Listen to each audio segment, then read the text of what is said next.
Alright guys, welcome back to another G Auto Repair YouTube video. And today we're working on a 2008 Kia Sedona, and the customer's complaining about overheating.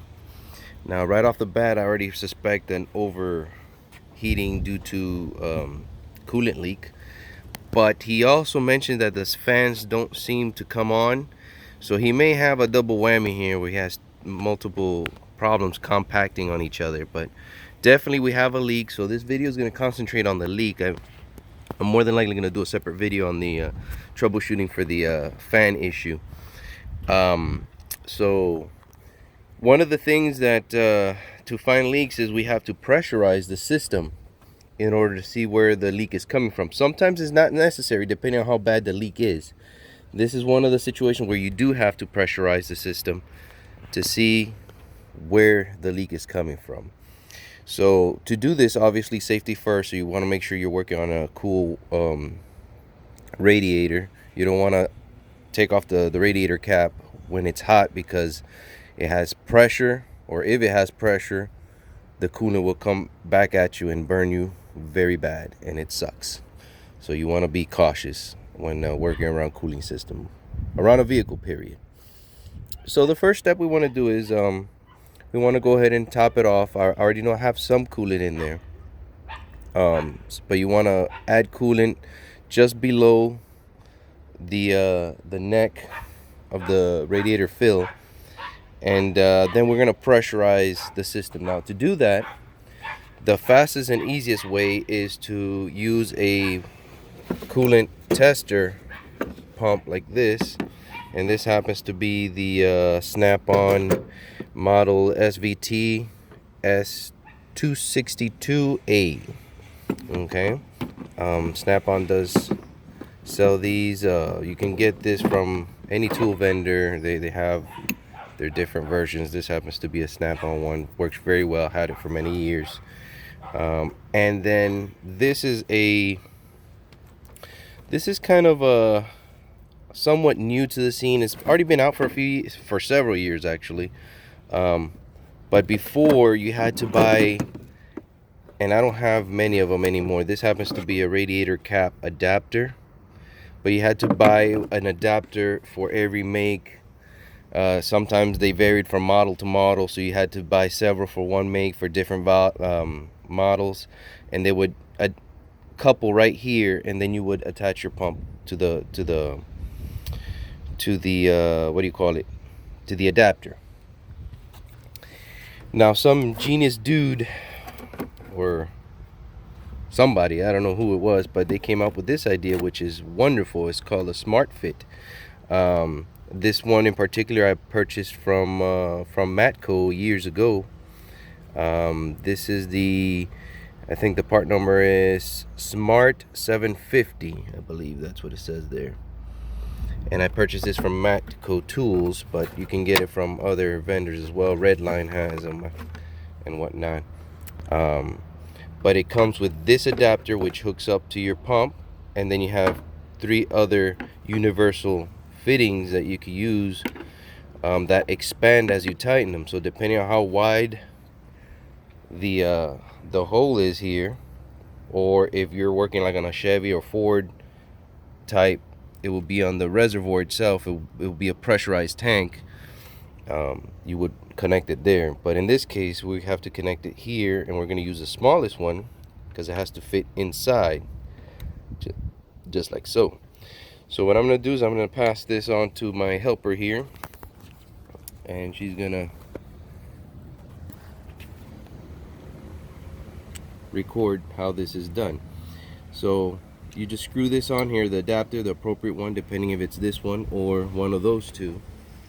But you just screw it on, and as you tighten it, this portion of it will expand to tighten up against the walls of that filler neck. See? Are you getting that? Okay. So you tighten it so that it could hold the pressure inside. So I'm gonna tighten it to where I can stick it in here, and I can just put some downward force and just tighten it. And as I tighten, not only is it going to get tighter, but it's going to seal more and more. So once it's to a point where you can't pull it off, it's really nice and tight in there, that should be enough. And that makes a perfect seal there, so I could use my tester. Now this is a very, very, very wonderful tool because you don't have to have a whole plethora of different adapters and things of that nature.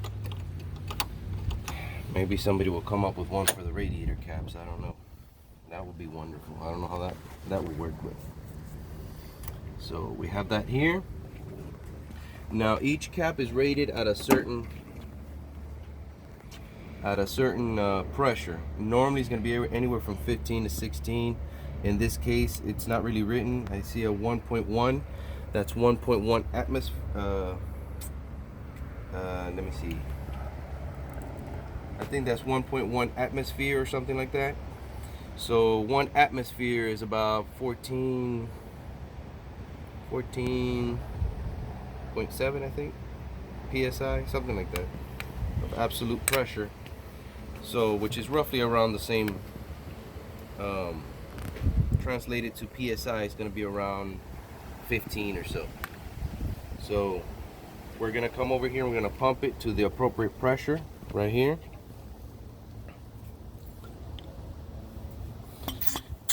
And I'm going to put it to about 15. Whatever the cap says, that's the rated pressure that should be in the system, or the maximum pressure that should be in the system. If you go above that, the cap should open up and should let relief pressure to the reservoir. So I can hear it, and we found our leak right here. Let me pump it up again. See the little bubbles? So this radiator's got to go. Okay. Now this happened to be a simple one to find, and again, all I did was just I really didn't check anything. I just lifted up the covers and prepped everything. But we have a leak here at the radiator. Sometimes the leaks may be hidden back here behind all this crap, a radiator hose here in the connections, or a heater hose in the back somewhere. So you always want to check everything, but sometimes they're difficult to find because of where they are. So now we know we have a leak here. That's how we check the system for leaks.